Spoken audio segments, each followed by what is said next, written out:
Mapagpalang umaga po sa atin lahat mga kapatid, bagong kakilala, mga kamag-anak at mga kapitbahay ko po. Kumusta na po kayo? Mapapuri at pasasalamat ko sa Panginoong Diyos na buhay at muli binigyan niya ako ng bagong puso, bagong kaisipan at bagong espiritu para po ako ay mangungusap po sa inyo at ihatid po ko po sa inyo ang magandang balita na minsay para po sa atin lahat po ito. Ano po mga kapatid? At dito, ihahayag ko po ito ng mga bagay-bagay ng ating mga pagkabagabag at pag-aalala sa ating buhay kalusugan. Amin po ba mga kapatid? Dire-diretso na po ako. Kung mayroon po kayong Bible po dyan at makipagbukas po kayo sa akin dito sa 1 Peter chapter 3 verse 10 to 12. Ano po? Makinig ang mayroong pakikinig. Ano po mga kapatid? Dahil related po tayong lahat dito. Hindi po tayo makakaiwas o makakatakas. Mananampalataya ka man sa Panginoong Diyos o hindi mananampalataya, ay kasali po tayo dito sa pasan-pasan nating pamumuhay. Ano po mga kapatid? At dito, babasahin ko na po sa inyo upang ito po ay maunawaan po ninyo sa mga bagay na ito dito na nakatala dito sa banal na kasulatan sa 1 Peter 3 verse 10-12. Ano po? Sa verse 10, sapagkat nagmamahal sa buhay at nais makakita ng mabubuting araw ay magpigil sa kanyang dila sa masama at ang kanyang mga labi ay huwag magsalita ng daya. 11. Lumayo siya sa masama at gumagawa ng kabutihan. Hanapin niya ang kapayapaan at ito'y lakaran.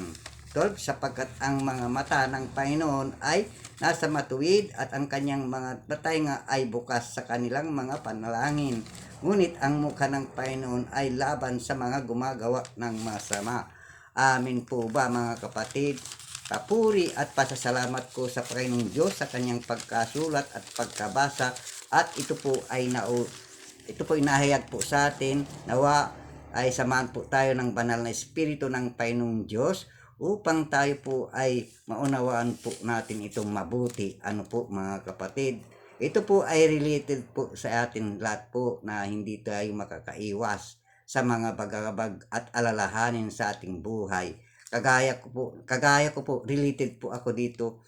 Related po kami dito sa pagkabagabag at pagkabalisa, mayroon po isa sa anak ko na manugang na mayroon pong sakit na gallstone po. Ano po, na hindi namin inaasahan. Kaya lumalapit po kami sa Panginoong Diyos at ito po ang naihayag po sa akin upang ito po ihayag ko rin po sa inyo. Napakabuti ang Panginoong Diyos sa kanyang mga talata sa verse 12 po. Ito po yung natatangi sa mga anak ng Panginoong Diyos na nananalig at nanampalataya po sa Kanya. Dito po mababasa po natin, ang mga mata ng Panginoon ay nasa mga matuwid at ang Kanyang mga tainga ay bukas sa kanilang panalangin. Kaya mga kapatid, napakagandang topic po ito na related po kami sa mga ganitong pagkakataon na hindi namin inaasahan sa aking manugang na mayroon pong dinaramdam na hanggang ngayon ay nagpapalakas pa po siya. Galing po sila sa ospital at ito po ang natuklasan. Kaya lumalapit po kami sa Panginoong Diyos sa kanyang kadakilaan. Ano po, ito po lang po ang nagtataka sa aking puso't isipan kung kasama natin ang Panginoong Diyos o ano po, kasama o hindi po tayo iniiwanan. Ano po, bakit po sino ang laban po sa atin? Ano po? Kung kasama natin ang Panginoong Diyos, ano po? Sino ang laban po sa atin? Yun po ang malinaw po na katanungan sa ating kaisipan. At bakit po niya hinahayaan na tayo ay magdusa, ano po, sa mga ganitong pag-alalahanin sa buhay na pagkabagabag, lalong-lalo na po sa mga ating mga kalusugan. Dito, ano po dito, mga kapatid, ito po yung sinagot ng Panginoong Diyos dito po sa 1 Peter chapter 3 verse 14 po. Ano po mga kapatid? 14 to 15. Babasahin ko po mga kapatid. Ano po? Dito sa 1 Peter 3 verse 14, subalit magdusa man kayo ng dahil sa katuwiran ay mapalad kayo, huwag kayong matakot sa kanilang pananakot ni mabahala. 15, kundi sa inyong puso ay pagkabanalin ninyo si Kristo bilang Panginoon. Hallelujah, praise the Lord. Ito po ay ipinahintulot ng Panginoong Diyos na maranasan po natin ang lahat ng bagay ng kalusugan natin, ang mga bagay na hindi natin inaasahan, na ito po ay nagdadala sa atin ng takot at pangamba. Di po ba mga kapatid? Yung mga walang trabaho, madali lang po yan na hinahanap ng trabaho. Yung mga pagkain, madaling hanapin. Pero ang kalusugan natin at ang buhay natin, napakahirap po. Di po ba? Kung kasama natin lagi ang Panginoong Diyos, na sana ay huwag niya tayong pabayaan ganito na magdusa, dahil tayo po ay mga lingkod na po niya. Yun pala, kasali po tayo ng pagkabagabag at pagkaalala. Ano po mga kapatid? Kaya minumungkay ng Panginoon ng banal na kasulatan dito na tayo po ay lumuhod at humingi ng tawad sa Panginoong Diyos sa mga nagawa nating mga kasalanan. Ano po mga kapatid? Dahil maging ang Panginoong Jesucristo din ay nagdusa. Ano po, mababasa din po natin dito sa 1 Peter 3 verse 18. Dito, sinasabi niya dito sapagkat si Kristo man ay nagdusa dahil sa mga kasalanan, ang isang matuwid dahil sa mga di matuwid, upang kayo ay madala niya sa Diyos. Amen po ba mga kapatid? Hallelujah.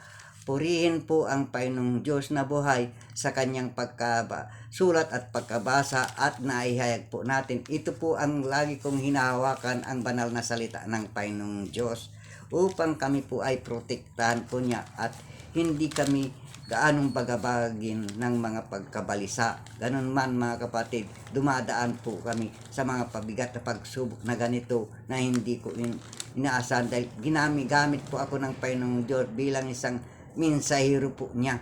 At dito po mga kapatid ay napakabigat po kung minsan na tayo mga anak ng lingkod ng Panginoong Diyos ay ginagamit tayo para tayo po ay ihanda sa malinisin ang ating budhi, kaisipan, upang ang mga sakit karamdaman ito ay makapasok ang banal na Espiritu ng Panginoong Diyos at magsilbi tayong mga buhay na banal na kasulatan, na gaya ng sinasabi na you are the living Bible Christian. Malinaw po ba mga kapatid? Dito, nananalig at nanampalataya pa rin po ako sa Panginoong Diyos na buhay, na sinabi po niya doon sa John chapter 15 verse 7, kung mananatili sa inyo ang aking mga salita, at ito po, anumang hilingin po ninyo sa Panginoong Diyos, ay ito po ikapagkakalob.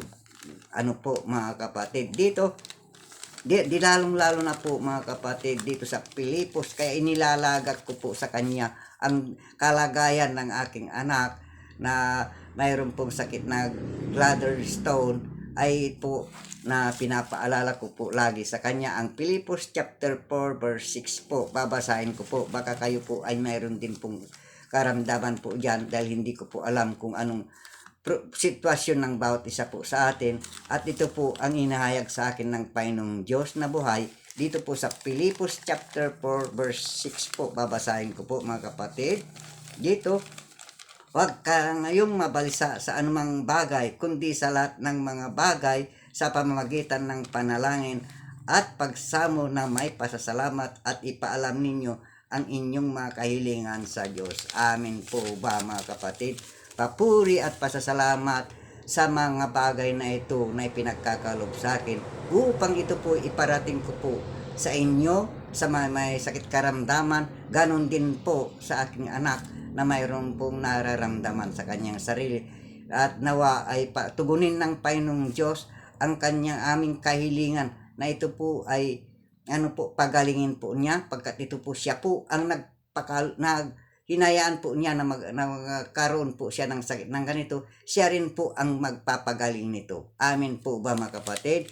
Para yung mga katawan po natin ay lilinisin talaga. Maging mga sakit karamdaman natin, mga pag-ugali ay lilinisin, dahil hinihanda po tayo ng Panginoong Diyos na nananangan ako sa kanyang salita, sa anumang paraan ay hindi kita iiwan o ni pababayaan man.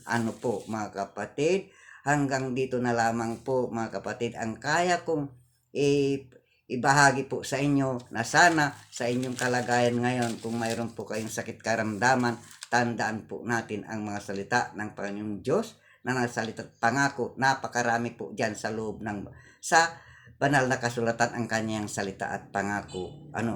Yun, inintulot ng Panginoong Diyos na tayo po ay makaramdam ng sakit ng karamdaman. Ito ay pinapaalala po lang po niya na tayo ay mga tao na huwag po tayong magmalaki sa Kanya at huwag po nating ipagmalaki ang ating mga kayamanan o ating negosyo o anong ang mga bagay na mayroon po tayo, dahil ipinagkatiwala lamang po ng Panginoong Diyos ang mga iyan.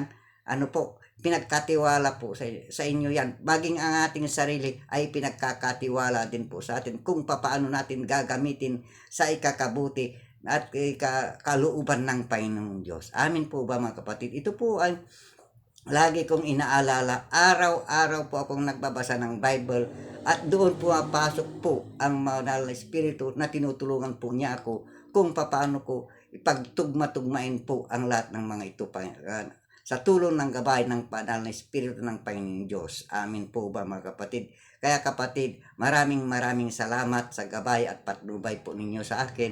Nawa ay samaan tayo ng Banal na Espiritu habang kayo po ay nanonood nitong aking plataforma na ito ng gabay at patnubay ng Banal na Espiritu ng Panginoong Diyos. Ganon din po na sana ay silyuan po kayo ng banal na dugo ng Panginoong Diyos bilang proteksyon po ninyo sa inyong gawain sa buong maghapon, at ang Banal na Espiritu ng kanyang kapangyarihan ay gabayan kayo at iingatan. Kaya mga kapatid, maraming salamat muli sa iyong pagsubaybay po sa akin ng aking mga mensahe.